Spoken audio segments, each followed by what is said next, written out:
Ya kawan-kawan, mata kuliah hari ini tujuannya untuk membuat pengalaman agar kawan-kawan bisa menerapkan mata kuliah ini ketika terjun menjadi seorang wirausaha. Ekonomi kreatif, orang wirausaha dituntut untuk selalu tetap tampil kreatif. Jadi ketika terjun di lapangan, teman-teman sudah bisa, oh ya nanti kita mau kerja apa ya, nanti ini mau diapakan ya produk yang kita jual. Kan apa yang kita jual itu tidak boleh monoton, orang nggak suka. Setiap tahun maka selalu ada perbedaan. Oke. Hari ini ada yang tidak masuk? Ada Bu, 3 orang pun jadi sakit. 3 orang yang jadi sakit. Baik, sebelum lanjut ke materi, kita berdoa dulu agar mata kuliah kita hari ini dan praktek yang akan kita lakukan berjalan dengan lancar. Berdoa mulai.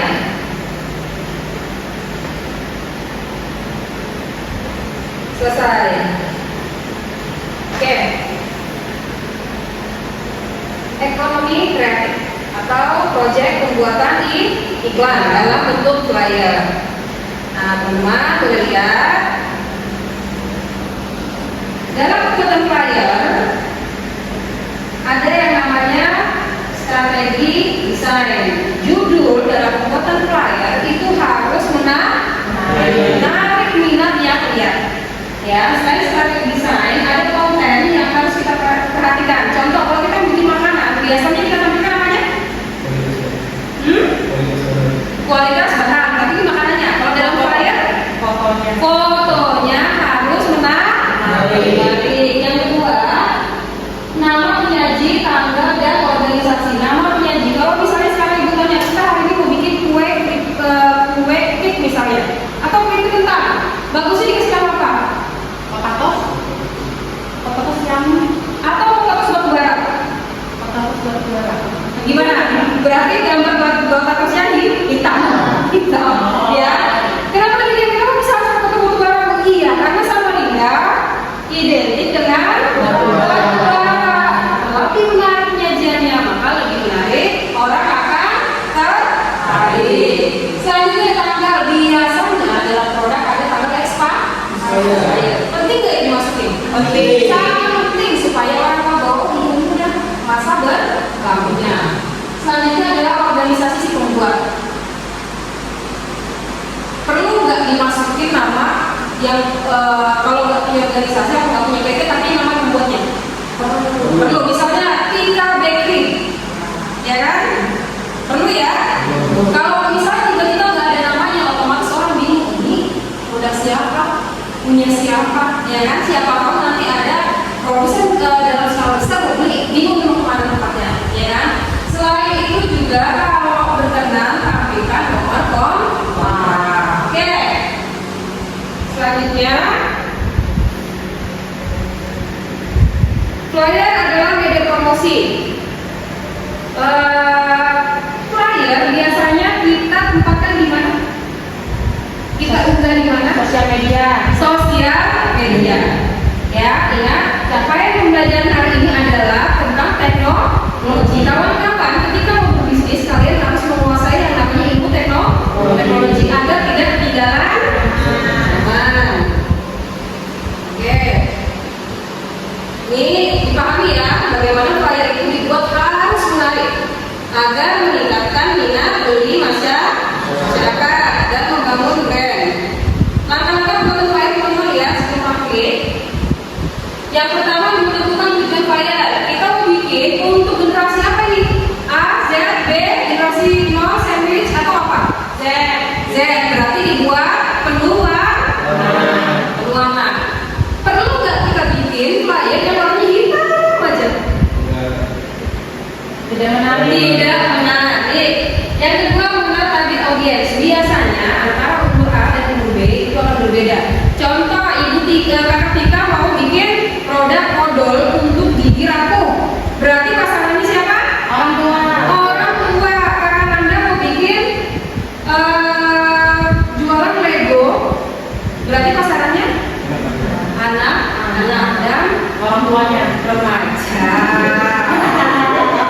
Desain makeupnya ada, dan sekarang sudah lebih mudah ya, karena disediakan. Sekarang tinggal menentukan media atau tempat distribusi. Ini teman-teman harus lihat bagaimana yang penting dalam pembuatan flyer. Selanjutnya adalah toolsnya, alatnya. Kalau kamu bisa menggunakan Canva, ya, Canva ini penggunaannya ada yang gratis, ada yang premium. Ada Illustrator, Microsoft Publisher, ada dua di bawah dan satu lagi saya lupa, yaitu ChatGPT. Apa yang lain juga boleh. Semua AI sudah bisa menggunakan flyer, tapi tentu berbayar. Oke, saya kira sudah siap. Bagaimana kalau sekarang kita praktek?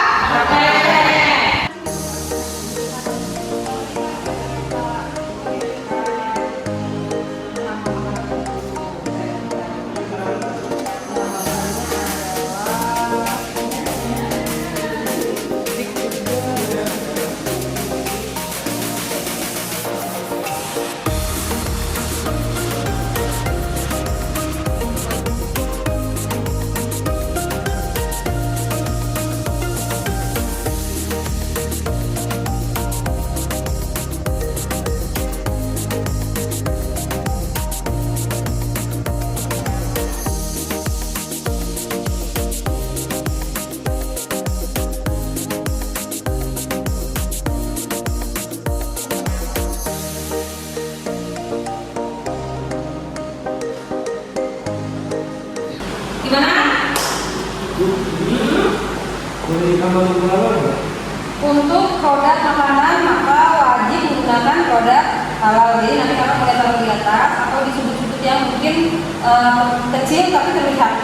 Gunanya kenapa? Supaya orang tahu bahwa produk yang kita jual sudah memenuhi standar dari otoritas yang berwenang, ya, bahwa dia sudah siap edar, bahwa makanan yang kita makan ini halal. Tapi ingat, moderasi beragama, apa yang kita jual bukan hanya untuk orang muslim, tapi untuk semuanya.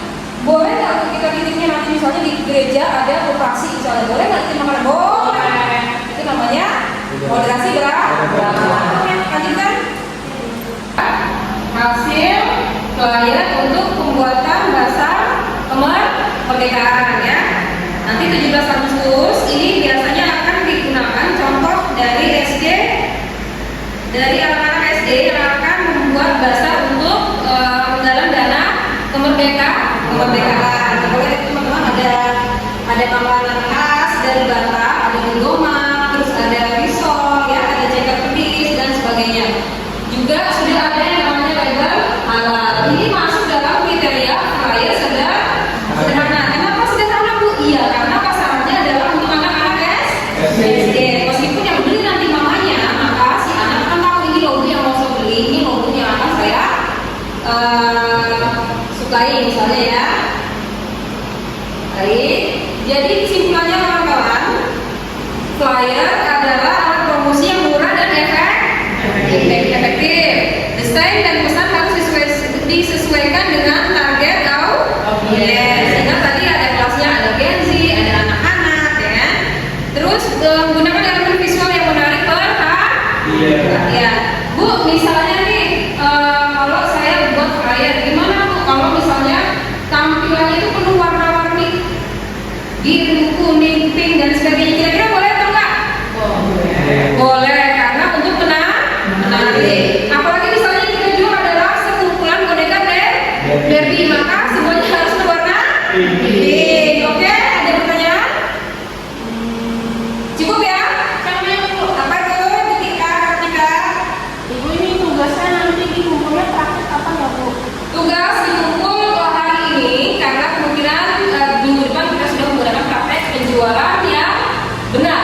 Jadi hari ini flyernya, minggu depan kita jualan. Oke? Sekian. Saya harap teman-teman bisa menguasai ini, ya, karena ini adalah target pencapaian dalam mata kuliah kita, yaitu